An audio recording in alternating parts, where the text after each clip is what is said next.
हो गया। आपको 4 दिन बाद जब गेस्ट पेपर मिल रहा है कि भाई बिल्कुल सेम क्वेश्चन आ गया, तो आपको पता चल रहा है कि हाँ पेपर लीक हो गया है। तो आपकी जो तैयारी थी अब उसका क्या होगा? अब इस तरीके से ये लोग हर बार मेरी तैयारी को डायल्यूट करते थे, क्योंकि मेरे इस बार सिर्फ 45 आ रहे हैं। आप पता नहीं कट ऑफ तो 650 पहुंच जाए, 670 पहुंच जाए, क्या पता है भाई कितनी कट ऑफ चली जाए। तो अभी क्या चाहते हैं आप, क्या होना चाहिए इस बार? हम चाह रहे हैं कि जो भी बच्चों धांधली से घुस के आए हैं उन सारे बच्चों को निकाला जाए या फिर री एग्जाम कंडक्ट कराया जाए, क्योंकि ये लोग लेकिन री एग्जाम।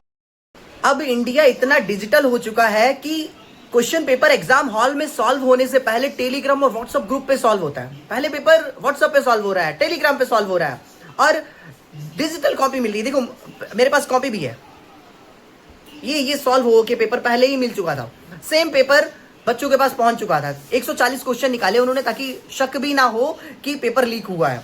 100 निकाला तो पूरा पेपर ही होगा। 140 स्टूडेंट्स को प्रोवाइड कराया कि भाई ये तुम पहले सॉल्व कर लो। आप किसी को ज्यादा भी दिए हो सकते हैं। 140 का तो आपके पास प्रूफ है, जिस चीज का प्रूफ नहीं है क्या वो चीज दुनिया में है नहीं क्या, वो भी तो हुई हो सकती है ना। लेकिन 140 क्वेश्चन निकले। ये एसओजी स्पेशल ऑपरेशन ग्रुप ने इस बात को राजस्थान के प्रूव कराया कि भाई यहाँ 140 क्वेश्चन तो डिट्टू गेस्ट पेपर में मिले हैं। आपका जीपीएस सिस्टम तो फेल रहा है। तो और साथ साथ में क्या है, अगर आपको ये री एग्जाम चाहिए या फिर उन बच्चों को जो धांधली से अंदर आए हैं उनको बाहर निकलवाना, तो एक चारा है इसके लिए कि आपको इसको ट्रेंड में रखना पड़ेगा। इस बात को ट्रेंड में रखना पड़ेगा, तभी हो सकता है ऐसा कुछ भी। हर वीडियो पे हर जगह न्यूज पे इस चीज की कमेंट लगानी पड़ेगी कि भैया मेरे साथ अन्याय हो रहा है, न्याय करो। ये सब करना पड़ेगा। री एग्जाम अगर करवाना है तो री एग्जाम लिखना पड़ेगा वहां पे। मेरी वीडियो पे नहीं, हर जगह जाके आपको ये करना पड़ेगा। आप लोग बोल रहे थे कि मीडिया वालों से भी बोल दीजिए, तो मैंने अभी मीडिया वाले मतलब इंडिया टीवी वाले मीडिया को फोन किया था, तो वो लोग आए थे। अभी मेरी मीडिया बाइट लेके भी गए। तो जो आज की बात रजत शर्मा के साथ वाले शो में इंडिया टीवी पे जो मेन शो होता है रजत सर का, उस पर हम लोग आएंगे भी। तो वहां भी आप लोग इस चीज के कमेंट कर सकते हैं कि हम लोगों को न्याय चाहिए और हर बार ये नहीं चल पाएगा। स्टूडेंट्स के साथ साल साल पर मेहनत करते हैं, उसके बाद होता क्या है, ये हो जाता है। मैंने तो लास्ट ईयर कॉलेज ले लिया था, एएमयू से मैंने ले लिया है कॉलेज, लेकिन फिर भी मैंने एग्जाम दिया था। मेरा 645 बन रहा है, लेकिन उसमें भी मिलेगा गारंटी नहीं है। कुछ 620 वाले बच्चे सोच रहे हैं मैं तो एकदम से सिक्योर बैठा हूँ, कहीं सिक्योर नहीं हो। 650 गया था 2024 में कट ऑफ।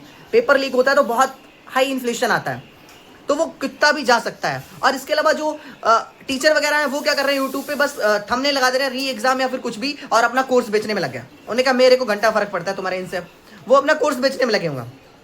तो तुम्हारे इन चीजों से किसी को फर्क नहीं पड़ता। अगर आपको करना है तो न्यूज पे हर जगह आपको क्या करना है, इसको ट्रेंड में बना के रखना है। न्यूज वाले ही कुछ कर सकते हैं, टीचर वगैरह कुछ नहीं करने वाले। सिंपल सी बात है। टीचर को अगर कुछ आगे आगे करने भी आते हैं तो उनको रोक दिया जाता है, जो कि पिछली बार हुआ था।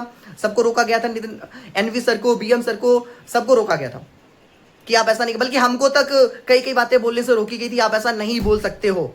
तो ये चीजें तो बहुत कसके होती है। आप कर सकते हैं तो सिर्फ मीडिया ही कर सकती है, इसके अलावा कोई नहीं कर सकता। टीचर लोग तो बहुत रेयर केस है कि कर पाए इस चीज को करने में हेल्प सबसे ज्यादा हमारी मीडिया करती है। अगर आपको ये हाँ री एग्जाम या करवाना तो आप मेरे चैनल को सब्सक्राइब कर सकते हो। इसके अलावा आप टेलीग्राम ग्रुप मैंने एक बना दिया अभी सुबह सुबह, वो भी ज्वाइन कर सकते हो। तो वहां भी हम लोग बात कर सकते हैं। और आपके पास और भी कोई प्रूफ हो, आपके सेंटर पर भी कुछ हुआ हो, तो इन बातों को भी हमें भेज सकते हो। और न्यूज वाले मेरे से बोल के गए हैं कि अगर आपके पास कोई ऐसा हो जिसके साथ ऐसा हुआ हो कुछ, या जिसको कुछ पता हो, तो वो उसकी आइडेंटिटी को छिपा के आपकी बाइट ले सकते हैं और आपके प्रूफ को शेयर कर सकते हैं। न्यूज वाले मेरे से बोले हैं ऐसा। एबीपी न्यूज वाले, आज तक वाले और इंडिया टीवी न्यूज वाले जो अभी आए थे, उन लोगों ने ऐसा बोला है कि हम आइडेंटिटी नहीं बताएंगे, अगर आपके पास कोई प्रूफ मिलते हैं, कोई एविडेंस मिलते हैं तो मुझे शेयर करो।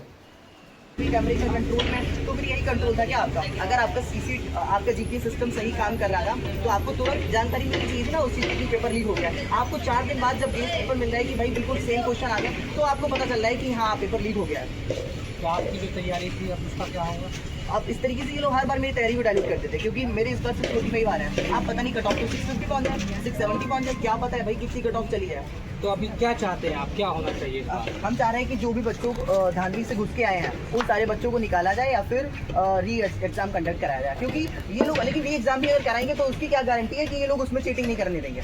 हर बार इनकी चीटिंग हो जा रही है। हम ये देख रहे हैं कि तमाम बातें कही जा रही है कि हर तरह से सुरक्षा दी जाएगी और तमाम सरकारें ऐसा कहती है, लेकिन फिर भी पेपर लीक हो जाते हैं। आप जैसे जो नौजवान, जो छात्र आगे बढ़ना चाहते हैं, उनको दोबारा से या तो पेपर देना पड़ता है या उनकी जो मेहनत इसी तरह से ज़ाया हो जाती है। हर बार ऐसा होता है। अब मेहनत बहुत ज़्यादा होती है, पूरी साल सेम बुक्स को पढ़ना, बार बार वही पन्नों को पलटना।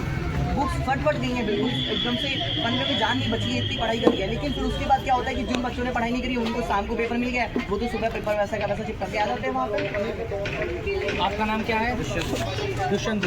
दुष्यंत भाई, आपको कब पता लगा कि ये चीज़ें हुई है और क्या दिल पे बीती कि आपने इतनी तैयारी की? मैं एग्ज़ाम सेक्टर में जा रहा